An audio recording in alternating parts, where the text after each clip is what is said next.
Hello students, let's read the question. So the question is having assertion and reason. We have to select the correct option regarding this assertion and reason whether these are correct or not. Assertion is cell is the fundamental structural and functional unit of all living organisms. ये तो correct है क्योंकि अगर हम देखें कोई भी organism है living organism, चाहे वो यूनिसेल्युलर हो या फिर मल्टीसेल्युलर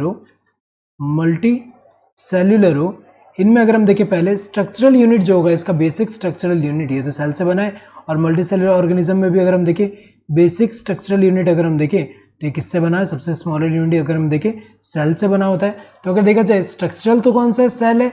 फंक्शनल भी सेल क्यों बोलते हैं, क्योंकि अगर हम देखें जैसे यहाँ पे यूनिसेल्युलर है तो इसमें जितने भी फंक्शन होंगे, यहाँ पे जितने भी मेटाबॉलिक एक्टिविटी है ये सेल के अंदर ही हो रहा है, और यहाँ पे जितने भी फंक्शन यहाँ परफॉर्म कर रहे हैं वो हेल्प कर रहे हैं इसके सर्वाइवल में। एंड यहाँ पे अगर हम देखें मल्टी सेलुलर ऑर्गेनिज्म जो है इसके लिए फंक्शनल यूनिट जो होता है वो सेल क्यों है, क्योंकि अगर हम देखें यहाँ डिफरेंट सेल जो है, यहाँ पे बहुत सारे सेल हैं, तो यहाँ पे ईच सेल में अगर हम देखें कोई यहाँ पे प्रोसेस हो रहा होगा, लाइफ प्रोसेस हो रहा होगा, और उस लाइफ प्रोसेस के या मेटाबॉलिक एक्टिविटी की वजह से क्या होगा कि ये जो है इस पूरे जो जैसे टिश्यू है, अगर हम बात करें टिश्यू एक पर्टिकुलर फंक्शन परफॉर्म कर रहा है, तो उस फंक्शन के लिए ये सारे सेल्स में जो प्रोसेस हो रहे होंगे वो सारे कंट्रीब्यूट करेंगे उस पर्टिकुलर फंक्शन के लिए। तो अगर देखा जाए ये बेसिक यूनिट फंक्शनली भी ये क्या होता है, बेसिक यूनिट है। अगर हम देखें तो ये करेक्ट है।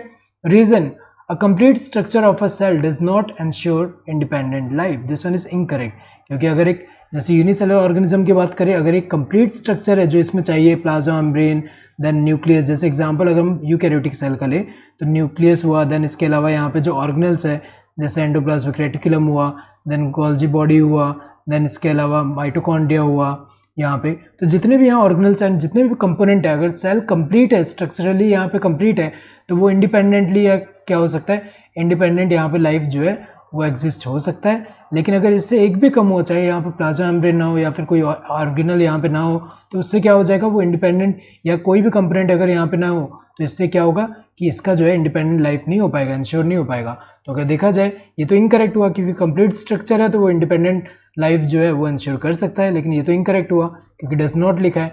सो ये करेक्ट है, ये इनकरेक्ट है। Both the assertion and the reason are true and the reason is the correct explanation of assertion. गलत है क्योंकि यहाँ पे दोनों ट्रू तो नहीं है, यहाँ पे एक ही ट्रू है ये वाला, दूसरा वाला यहाँ क्या है, फॉल्स है।